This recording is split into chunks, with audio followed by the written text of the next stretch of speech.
नमस्कार दोस्तों, आज हम आपको सुनाने जा रहे हैं दुर्गा सप्तशती का दूसरा अध्याय। देवताओं के तेज से देवी का प्रादुर्भाव और महिषासुर की सेना का वध। महर्षि मेधा बोले, प्राचीन काल में देवताओं और असुरों में पूरे 100 वर्षों तक घोर युद्ध हुआ था और देवराज इंद्र देवताओं के नायक थे।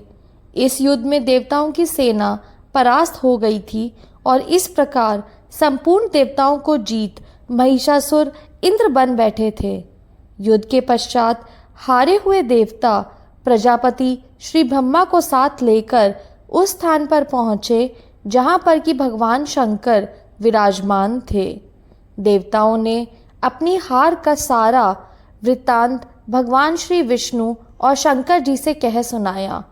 वह कहने लगे, हे प्रभु, महिषासुर सूर्य, चंद्रमा, इंद्र, अग्नि, वायु, यम, वरुण तथा अन्य देवताओं के सब अधिकार छीनकर सबका अधिष्ठाता स्वयं बन बैठा है। उसने समस्त देवताओं को स्वर्ग से निकाल दिया है।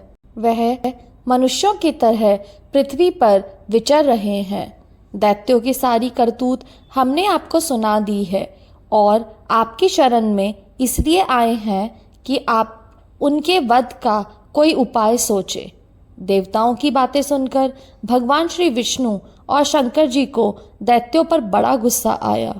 उनकी भौहें तन गई और आंखें लाल हो गई। गुस्से में भरे हुए भगवान विष्णु के मुख से बड़ा भारी तेज निकला और उसी प्रकार का तेज भगवान शंकर, ब्रह्मा और इंद्र आदि दूसरे देवताओं के मुख से प्रकट हुआ। फिर वह सारा तेज एक में मिल गया और तेज का पुंज वह ऐसे दिखता था जैसे कि ज्वालामान पर्वत हो।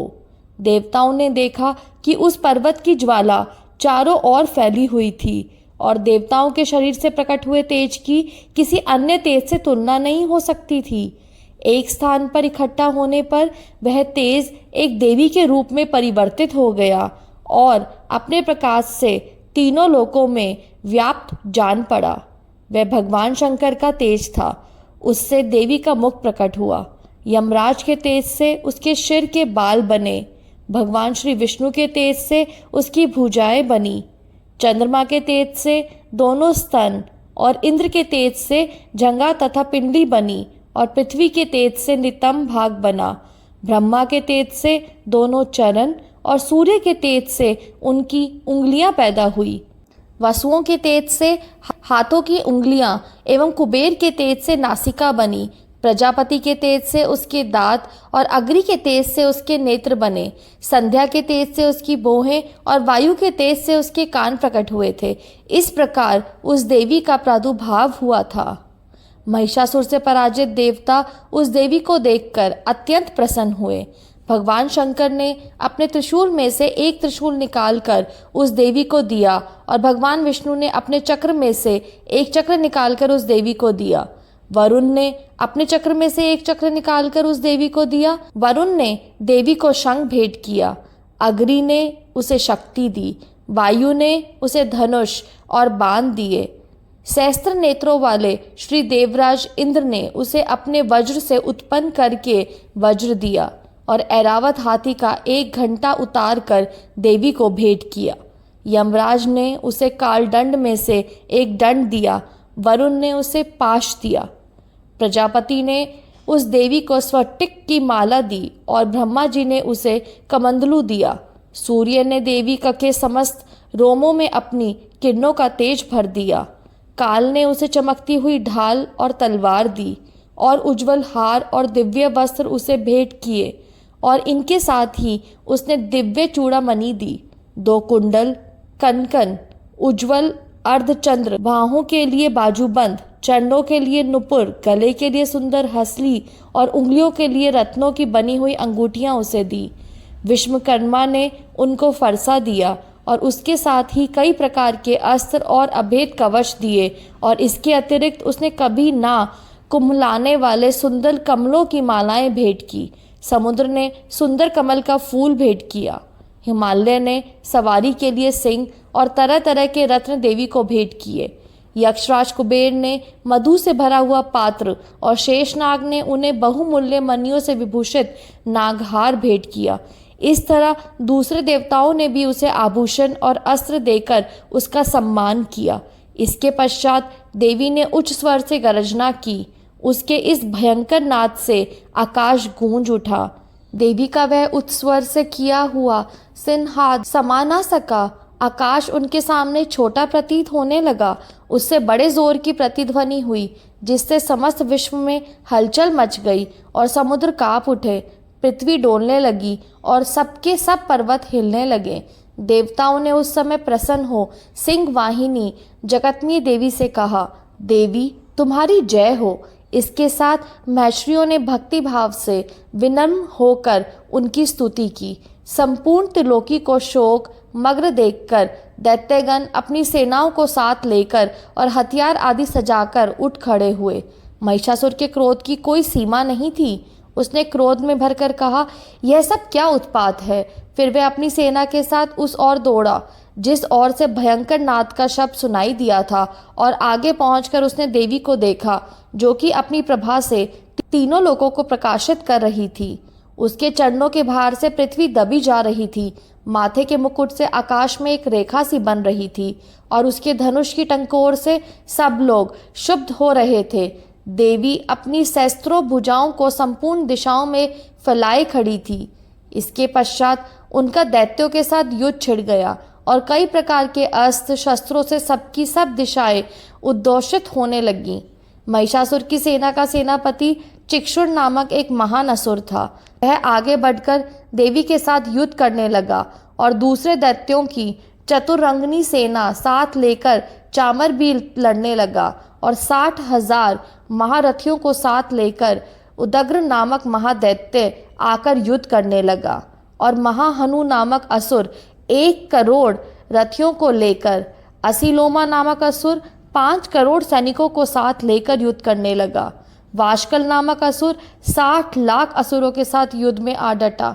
विडाल नामक असुर 1 करोड़ रथियों सहित लड़ने को तैयार था। इन सबके अतिरिक्त और भी हजारों असुर हाथी और घोड़े साथ लेकर लड़ने लगे और इन सबके पश्चात महिषासुर करोड़ों रथों, हाथियों और घोड़ों सहित वहां आकर देवी के साथ लड़ने लगे। सभी असुर तोमर, भिंदीपाल, शक्ति, मूसल, खड़गों, फरसों, पट्टियों के साथ रणभूमि में देवी के साथ युद्ध करने लगे। कई शक्तियां फेंकने लगे और कोई अन्य शस्त्र आदि। इसके पश्चात सबके सब दैत्य अपनी अपनी तलवारें हाथों में लेकर देवी की ओर दौड़े और उसे मार डालने का उद्योग करने लगे। मगर देवी ने क्रोध में भरकर खेल ही खेल में उनके सब अस्त्रों शस्त्रों को काट दिया। इसके पश्चात ऋषियों और देवताओं ने देवी की स्तुति आरंभ कर दी और वह प्रसन्न होकर असुरों के शरीरों पर अस्त्र शस्त्रों की वर्षा करती रही। देवी का वाहन भी क्रोध में भरकर दैत्य सेना में इस प्रकार विचरने लगा जैसे कि वन में दावानल फैल रहा हो। युद्ध करती हुई देवी ने क्रोध में भर जितने श्वासों को छोड़ा वे तुरंत ही सैकड़ों हजारों गणों के रूप में परिवर्तित हो गए। फरसे, भिंदीपाल, खड़ग तथा पट्टिश इत्यादि अस्त्रों के साथ दैत्यों से युद्ध करने लगे। देवी की शक्ति से बड़े हुए वह गण दैत्यों का नाश करते हुए ढोल, शंख व मृदंग आदि बजा रहे थे। तदंतर देवी ने त्रिशूल, गदा, शक्ति, खड़ग इत्यादि से सहस्त्रों असुरों को मार डाला। कितनों को घंटे की भयंकर आवाज से ही यमलोक पहुंचा दिया। कितने ही असुरों को उसने पास में बांधकर पृथ्वी पर धर घसीटा। कितनों को अपनी तलवार से टुकड़े टुकड़े कर दिए और कितनों को गदा की चोट से धरती पर सुला दिया। कई दैत्य मुसल की मार से घायल होकर रक्त वमन करने लगे और कई शूल से छाती फट जाने के कारण पृथ्वी पर लेट गए और कितनों की बांध से कमर टूट गई। देवताओं को पीड़ा देने वाले दैत्य कट कट कर मरने लगे। कितनों की बाहें अलग हो गई, कितनों की ग्रीवाएं कट गईं, कितनों के सर कटकर दूर भूमि पर लुढ़क गए, कितनों के शरीर बीच में से कट गए और कितनों की जहजाएं कट गईं, वह पृथ्वी पर गिर पड़े। कितने ही सिरों व पैरों के कटने पर भी भूमि पर से उठ खड़े हुए और शस्त्र हाथ में लेकर देवी से लड़ने लगे और कई दैत्यगण भूमि में बाजों की ध्वनि के साथ नाच रहे थे। कई असुर जिनके सर कट चुके थे बिना सर के धड़ से ही हाथ में शस्त्र लिए हुए लड़ रहे थे। दैत्य रह रहकर ठहरो ठहरो कहते हुए देवी को युद्ध के लिए ललकार रहे थे। जहाँ पर यह घोर संग्राम हुआ था वहाँ की भूमि रथ, हाथी, घोड़े और असुरों की लाशों से भर गई थी और असुर सेना के बीच में रक्तपात होने के कारण रुधिर की नदियां बह रही थी। और इस तरह देवी ने असुरों की विशाल सेना को क्षण भर में इस तरह से नष्ट कर डाला जैसे तृण काष्ठ के बड़े समूह को अग्नि नष्ट कर डालती है। और देवी का सिंह भी गर्दन के बालों को हिलाता हुआ और बड़ा शब्द करता हुआ असुरों के शरीरों से मानो उनके प्राणों को ढूंढ रहा था। वहां देवी के गणों ने जब दैत्यों के साथ युद्ध किया तो देवताओं ने प्रसन्न होकर आकाश से उन पर पुष्प की वर्षा की। यहाँ हमारा दूसरा अध्याय समाप्त होता है। अब हम तीसरे अध्याय में सेनापतियों सहित महिषासुर का वध देखेंगे। उसके लिए आप हमारा अगला वीडियो देख सकते हैं।